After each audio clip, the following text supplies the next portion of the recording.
Imagine stepping into a room that's almost bare. White walls, one low couch, a couple of green plants catching the light, maybe a single lamp. Nothing else. No piles, no decorations shouting for attention, no visual noise. For some people, the moment they cross the threshold, something inside relaxes, shoulders drop, breathing deepens. It's like the air suddenly has more space. They feel at home in their own skin. For most others in that same room, a quiet discomfort creeps in. It feels too empty, too cold, maybe even a little lonely or sad. They shift their weight, look around for something to focus on, wonder why it doesn't feel lived in. What creates that divide isn't just personal style or Instagram trends. It's rooted in how our minds and nervous systems are built. Minimalism isn't merely a trend or a preference. It's often a deep response to core psychological needs.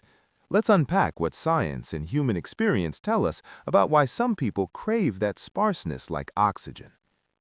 Psychologists have long studied what humans truly require to feel grounded and mentally healthy. One major framework is self-determination theory, which highlights three universal needs: competence, feeling capable; relatedness, feeling connected; and autonomy. Autonomy is the sense that your life is yours, that your choices, your surroundings, your daily rhythms truly reflect your inner self, not external pressures or expectations.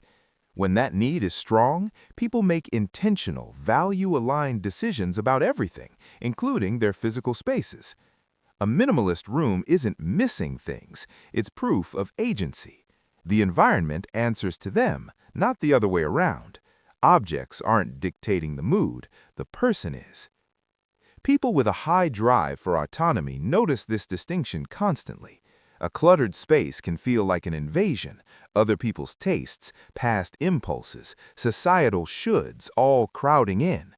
Stripping it back restores control. It's not about looking cool, it's about reclaiming ownership of your world. Here's where it gets interesting and counterintuitive. The people most drawn to minimalism are often highly sensitive, not dramatic or overly emotional in the stereotypical sense, but wired to process the world more intensely. Psychologist Elaine Aron pioneered research on sensory processing sensitivity, or SPS, a trait affecting roughly 15 to 30% of people. It's innate, shows up early in life, and lasts.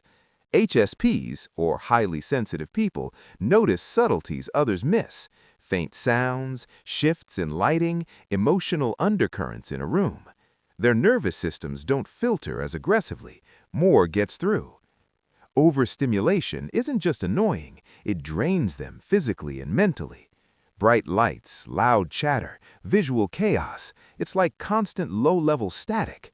A busy room doesn't just distract, it overwhelms. Minimalism becomes survival, not aesthetics. Fewer objects mean fewer inputs competing for attention. The brain gets to rest. Quiet spaces let them recharge, think deeply, feel emotions without drowning. Think of your mind like a battery with limited capacity. Every item in view, books stacked unevenly, clothes draped over a chair, random knickknacks, pulls a tiny bit of power just by existing. Studies on attention show that when too many unrelated things vie for focus, cognitive resources split. Nothing gets full processing power. For sensitive folks, that split isn't minor, it's exhausting. Clear space preserves mental energy for what matters: creativity, reflection, real connections. People who thrive in minimal environments often value deep cognition. They need uninterrupted mental space for ideas to unfold.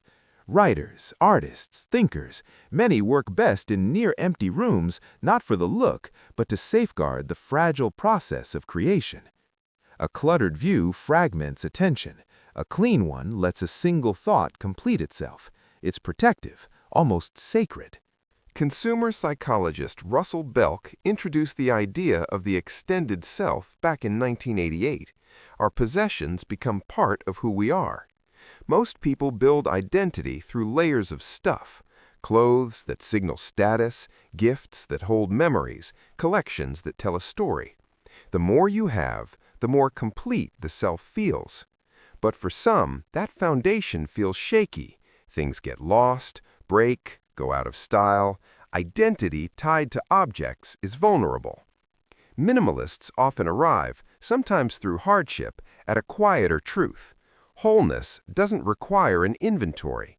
The self can stand alone, rooted in values, experiences, inner clarity. Letting go isn't deprivation, it's liberation from fragility. But minimalism isn't always pure expression. Under pressure, it can shift into something else.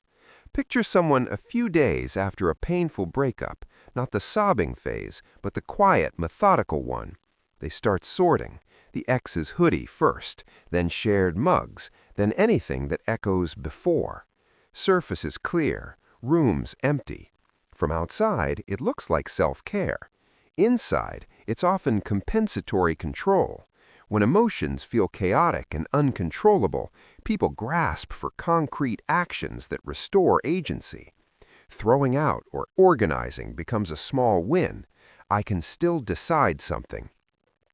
Psychologists describe this as compensatory behavior, using manageable actions to soothe unmanageable feelings. Each cleared item delivers a hit of control, but hits fade, so the bar lowers. What once felt freeing starts feeling rigid. The simple life becomes a barrier against grief, vulnerability, uncertainty. The same traits, sensitivity, need for autonomy, can tip from healthy to compulsive. The wiring doesn't change, the load does. In calm times, it creates beauty and peace. In storms, it can build walls. Minimalism reveals a lot about who we are, how intensely we feel the world, how fiercely we guard our inner space, how we seek authenticity in a noisy life. For some, it's innate, a biological and psychological signature. For others, it's a tool that can heal or hide, depending on the season. The key question isn't, is minimalism good? It's, what is my nervous system truly needing right now? Walk into a crowded room, notice the tension. Step into an empty one, listen to your body. Does it exhale? Does it contract? That honest check-in reveals more than any trend ever could. If this helped name something you've felt for years or sparked a new reflection, thank you for listening. Share your own experiences if it resonates. Until next time, may your spaces and your mind have exactly the room you need. Hey friends, welcome to Easy Mind Psychology. Here, we talk about the little secrets of our mind every day, how to handle anxiety, understand emotions, make better decisions, and bring a bit more peace into life, all in simple, easy language. If you're enjoying this content and want us to keep bringing helpful videos like this, plus some exclusive extras, then become a channel member today. As a member, you get early access to new videos, special psychology tips just for members, and a personal thank you note from me every month. Just click the join button right below. It's that simple. And if you want to stay connected for free, hit that subscribe button and turn on the bell so you never miss a new video. Your support means the world to me. See you in the next one. Take good care of your mind and yourself. Thanks, friends.